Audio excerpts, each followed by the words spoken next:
Hello all, welcome back to Shaving with Peg Leg. Appreciate y'all being here, and welcome if it's your first time. Excuse me. Today's head shave. Going back to the Muhle Companion razor, they list this as a full body shaver. This works really well on the head. I've used it a couple times for head shaves. Works really well. Take the handle off here.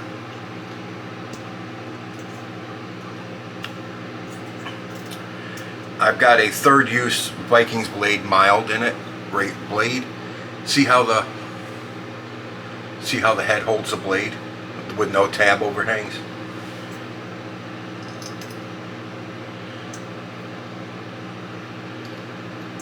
Nice razor.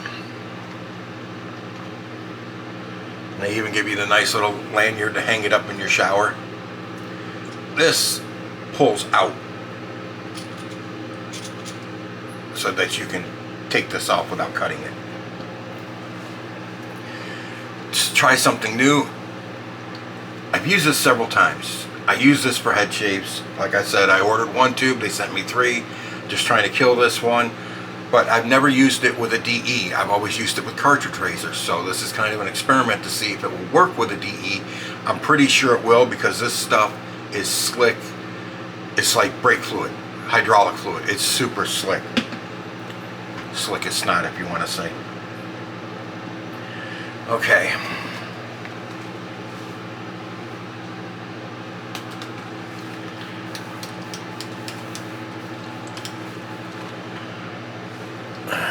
Enough water on my head to drip down on my eyes.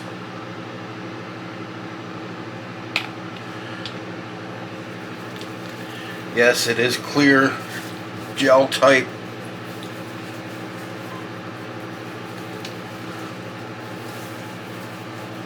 But it is super slick. Excuse me. Sorry, fan has to be on high, door has to be open. It is hotter than a June bride in here. It is really hot.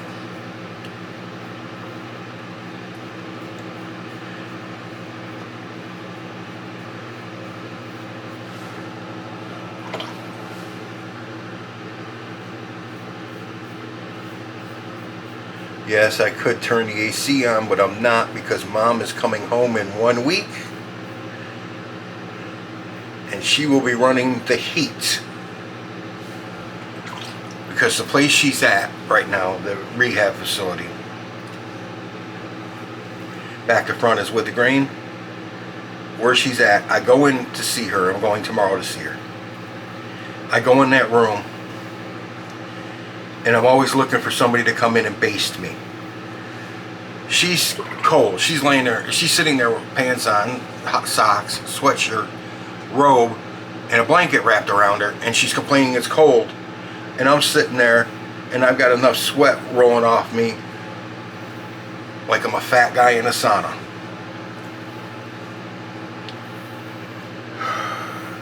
So I just know when she gets home, the heat should be coming on.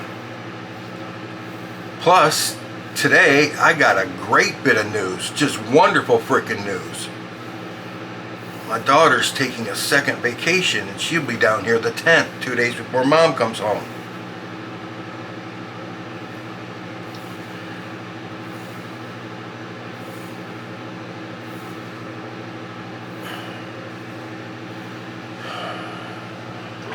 And so I asked her, "Are you coming down alone?" She says, "No, I'm bringing the girls with me."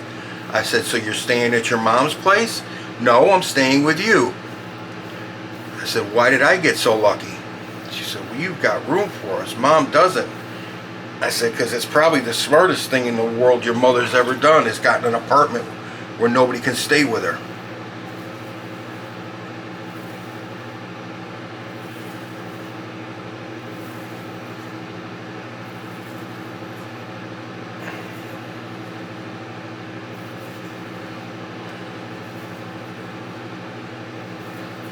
I mean, I just recently got this place back into shape after those girls. between my front room and the living room, the front room's an add-on. Okay? It's a sliding glass door. I had to wash it. I had to clean that glass 3 times to get all the greasy little fingerprints off from those 2 girls. And the snout prints from her dog.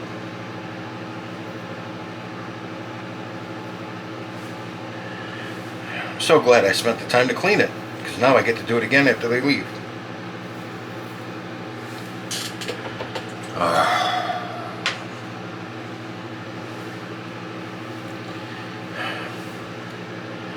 The joys of parenthood.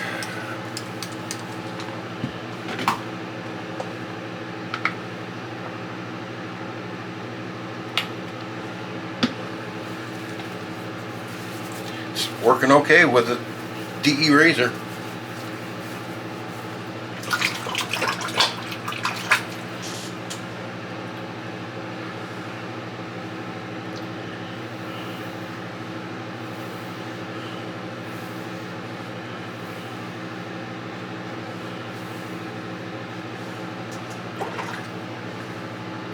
So how's your guys' days going? Weeks, months, years, life? Everything going okay with you guys?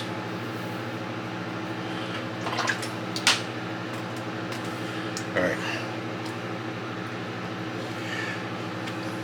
Alright, on this day, March 5th, 1770, the Boston Massacre, as it was called by the Patriots in the United States.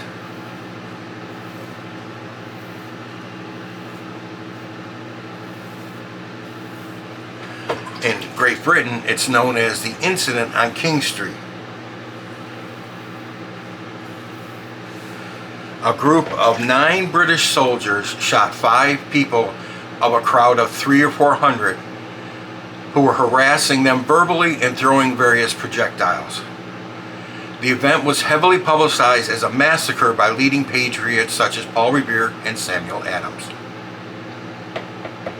Okay, little background. Troops were stationed in Boston in 1768 to help enforce King rule. The laws and rules and orders passed down from the king to the colonies. They were there to help enforce the rules and laws. On the evening of March 5th, Private Hugh White stood on guard outside the Boston Customs House on King Street, which is today known as State Street. A wig maker's apprentice, approximately 13-year-old Edward Garrick, called out to Captain Lieutenant John Goldfinch, accusing him of refusing to pay a bill due to Garrick's master. But Goldfinch, had already settled the bill the day before, and Garrick didn't know it, and so he ignored Garrick.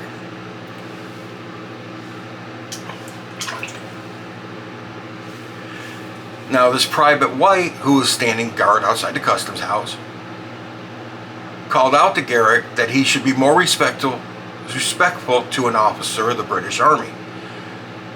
The two of them, him and Garrick, the 13-year-old, exchanged insults. Here we got we don't know how old Hugh White was, it doesn't say, but you got basically an adult arguing with a 13-year-old, and they're both insulting each other. Garrick then started poking Goldfinch, the captain lieutenant, in the chest with his finger. White then left his post, approached Garrick, and struck him upside the head with the butt of his musket.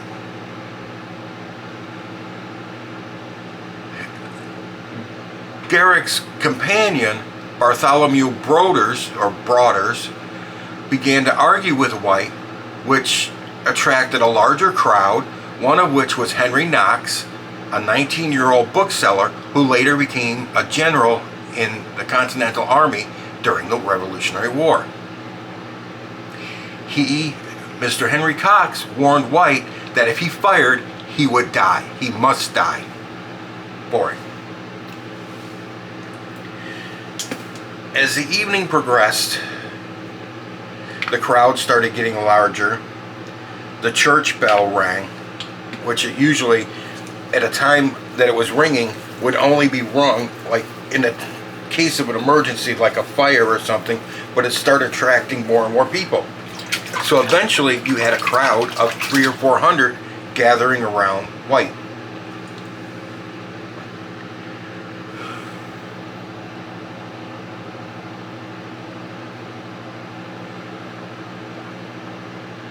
One of those that gathered around was Crispus Attucks.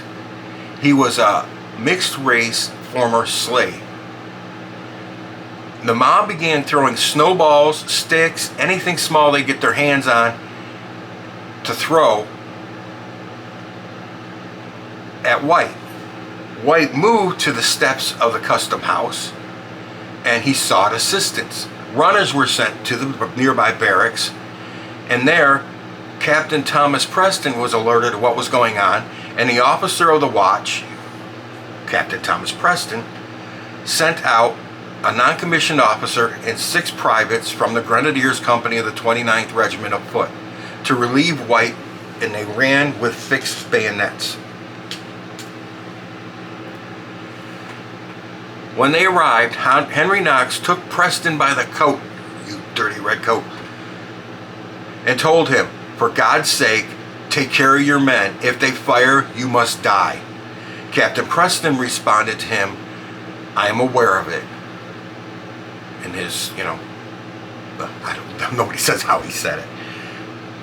The soldiers took up a defensive semicircle around White, and now the crowd, which had been gathering, did number between 300 and 400. And the crowd was still throwing whatever they could find at the soldiers now, and spitting at them, and taunting them to fire their muskets. "Come on, you dirty redcoats, shoot."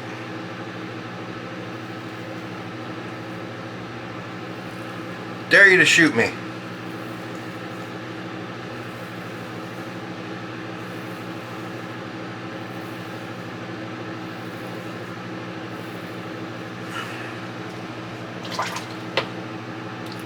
An object was thrown and it struck a Private Montgomery, knocking him down, causing him to drop his musket.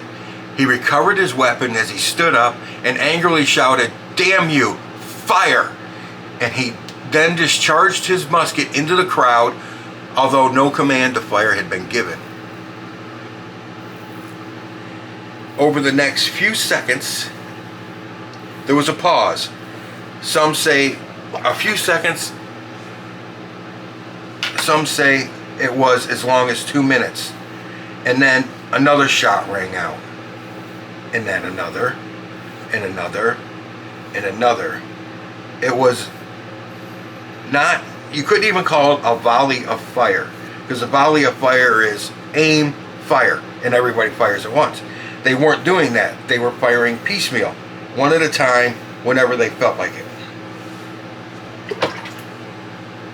So they all fired, eventually they all fired into this crowd of 300 to 400 people, which I would assume after the first, especially couple of shots were fired, people probably started to thin out. Let's get the hell away from here. These guys are actually going to shoot us, even though we taunted them. And the British were saying, "Yeah, fuck around and find out." I'm sure they did say that. That's kind of a common saying.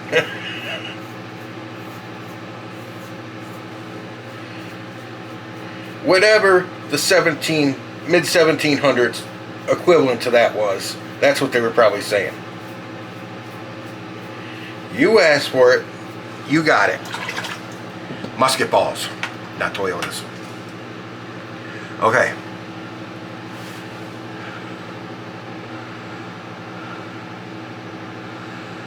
The ragged series of shots hit 11 men.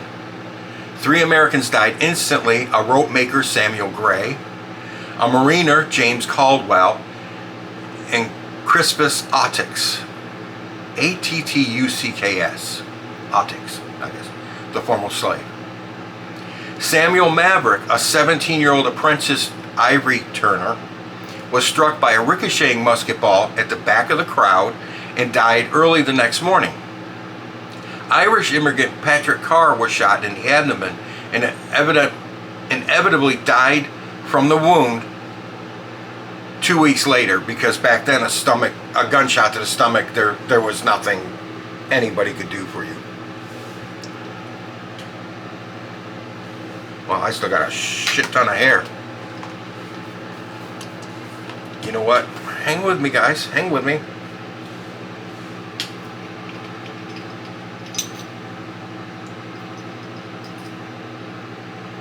Because we're going to do something.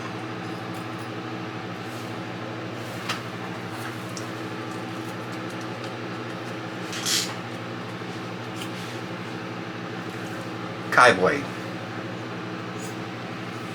Let's see if we can spice this up a little bit, because I've got a lot of hair left up there.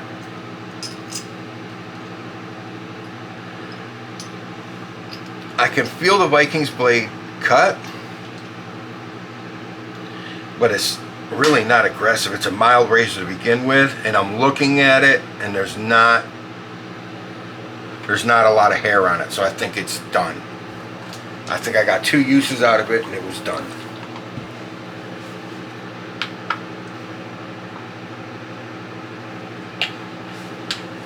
So we're gonna do that third pass over again with a 4th pass. Okay. All right. After the crowd started dispersing, after the gunshots were going off, Captain Preston, holy crap. Okay. Yeah, there is a major difference between the blades. Major. Yeah. He called out the rest of the 29th foot. And they all came a-running and took up positions at the steps of the customs house and defended their mates.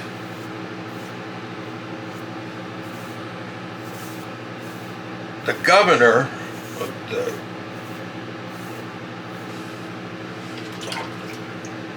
what was his name now? Thomas Hutchinson. He was the acting governor. He was summoned to the scene, and when he arrived, because of the crowd, he kind of had to go into the council chamber of the State House. From its balcony outside, looking over the crowd, he was able to minimally restore order, promising that there would be a fair inquiry into the shootings if the regathering crowd, because they started to come back, if the regathering crowd would disperse. He promised a fair inquiry into what happened.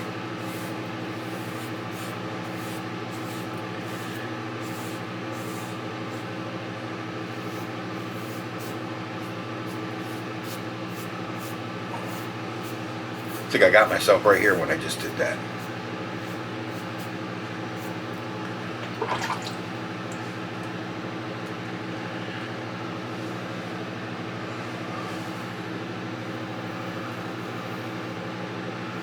Preston and the original 8 soldiers were arrested the next morning and charged with murder. I had a bump on the back of my head. Notice I said had. I went over it 3 times with the Vikings Blade. Did not cut it. I went over it once with the Kai.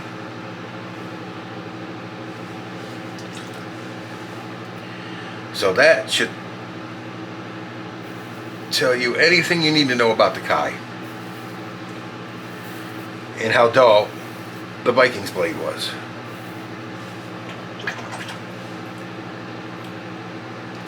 Massachusetts Solicitor General Samuel Quincy and private attorney Robert Treat Payne were hired by the town of Boston to handle the prosecutions.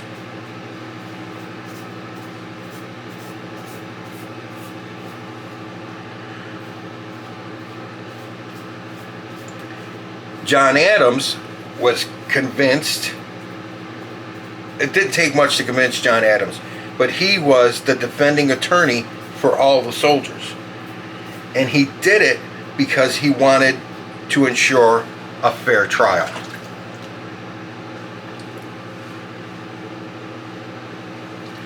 Because you didn't want it getting back to the king that you had basically a lynch mob trial for his soldiers, and they were convicted unjustly, unfairly.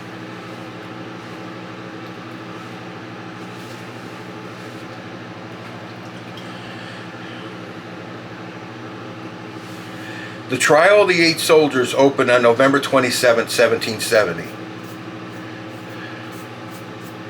Adams told the jury to look beyond the fact that the soldiers were British. He referred to the crowd that had provoked the soldiers as a motley rabble of sussy boys. A motley rabble of sussy boys. That's what they were. Negroes, mulattoes, Irish leagues, and outlandish jactars, which were sailors. He then stated, and why would scruple to call such a set of people a mob? I cannot conceive, unless the name is too respectable for them. The sun is not about to stand still or go out, nor the rivers to run dry, because there was a mob in Boston on the 5th of March that attacked a party of soldiers.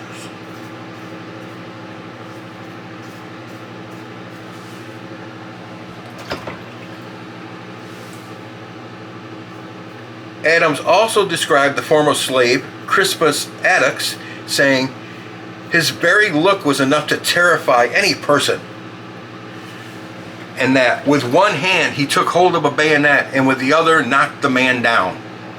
However, 2 witnesses contradicted his statement, testifying that Attucks was 12 to 15 feet away, 3.7 to 4.6 meters away, from the soldiers when they began firing, too far away to take hold of a bayonet. And Adams stated that it was Attucks' behavior that, in all probability, the dreadful carnage of that night is chiefly to be ascribed. So, and typical for the time, and not so much just that time, but it continued until today. Do they still do it today? Yes, they do. If all else fails, blame the black man. Because, why not?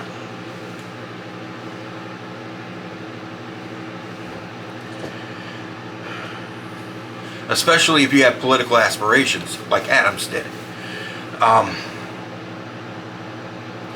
Adams' speeches during the trial show that his strategy was to convince the jury that his clients had only killed a black man and his cronies, and that they didn't deserve to hang for it. Now, the jury agreed with Adams' arguments and acquitted 6 of the soldiers after 2.5 hours of deliberation. 2 of the soldiers were found guilty of manslaughter because there was overwhelming evidence that they had fired directly into the crowd.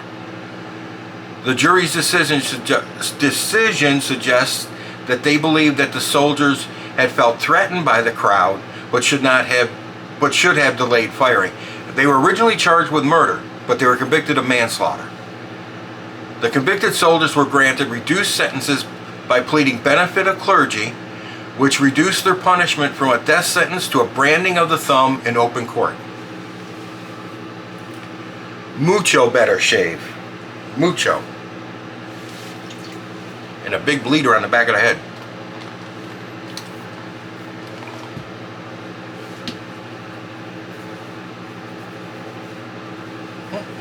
Got some slick going again.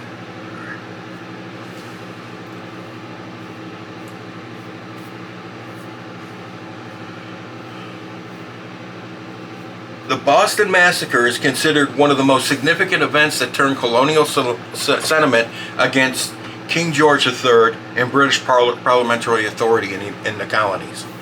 That incident was one of the major sparks of the American Revolution. John Adams wrote that the foundation of American independence was laid on March 5th, 1770. And the British, in a way, didn't even cause it.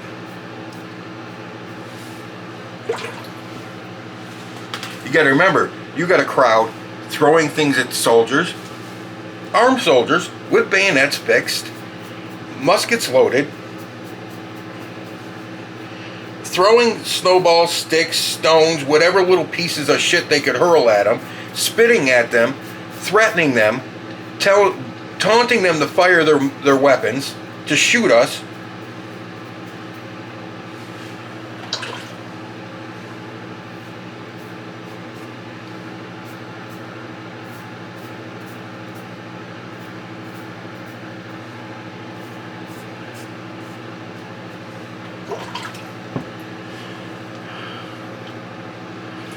But thankfully, the soldiers, the only two that were found guilty, were only found guilty of manslaughter. It was not a rigged trial against the soldiers.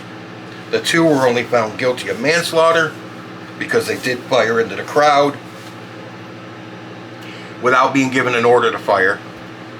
The only one that said to fire was a Private Montgomery when he stood up, grabbed his musket after he had dropped it, and said, "Damn you," and fired, and yelled fire.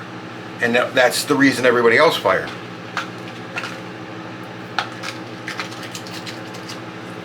My little piece of alum block. Gentleman John. Oh, wow. Woo-wee. Oh, I'm getting a 3. Woo, nothing on top. Ooh, ooh, ooh, ooh, ooh. 3, 3, 3. Nothing on the back of the neck. I just hit that bump. Wow, that's like a 6. Okay. That'll wake you the hell up.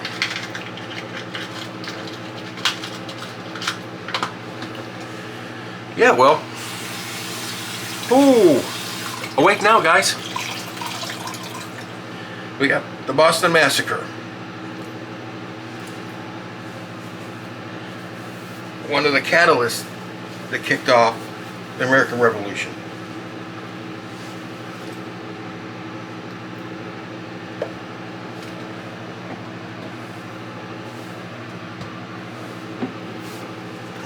Which Hazel?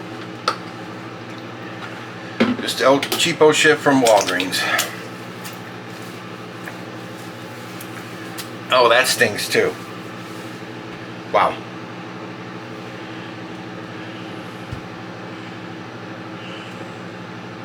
And I'm gonna put Deez Nuts on my head. Okay? Deez Nuts.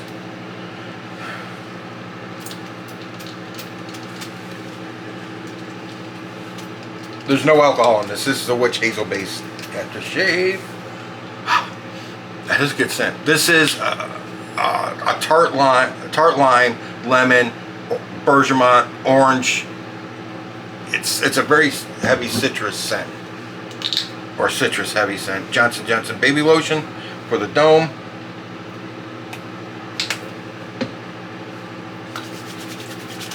You don't need much.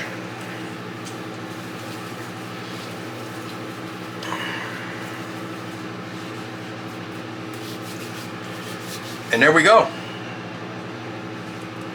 A little trip back to 1770 and a head shave. Alright guys, almost at a half hour. I appreciate you being here. Thank you very much all that showed up. Don't forget, if you're going to buy from the Razor Company, please use the affiliate link. I will get a kickback on that, but when that account hits $25, I will buy a $25 gift card to the Razor Company and give it to you guys. I did not notice that camera did that. It eventually, the legs on it are pressed against the mirror. They eventually slide down and tilt the camera up. Sorry, did not notice that. But we were doing a head shave anyways, so it was okay. Alright, so don't forget the affiliate link. Don't forget 4 channels I'll put in the description box. Check those guys out. Give them a like and a subscription. I'm sure they'd appreciate their numbers going up. I'm going to put a new link into the description box also for the Blue Shave Club. Yes, I went ahead and did the affiliate thing with them. This is their razor. It's a good razor. If you don't want, buy the leaf at 84 bucks or something like this at 50, and you use cartridges on your head, go ahead and use this one. They give 10% their proceeds to law enforcement friendly charities, and they support the blue.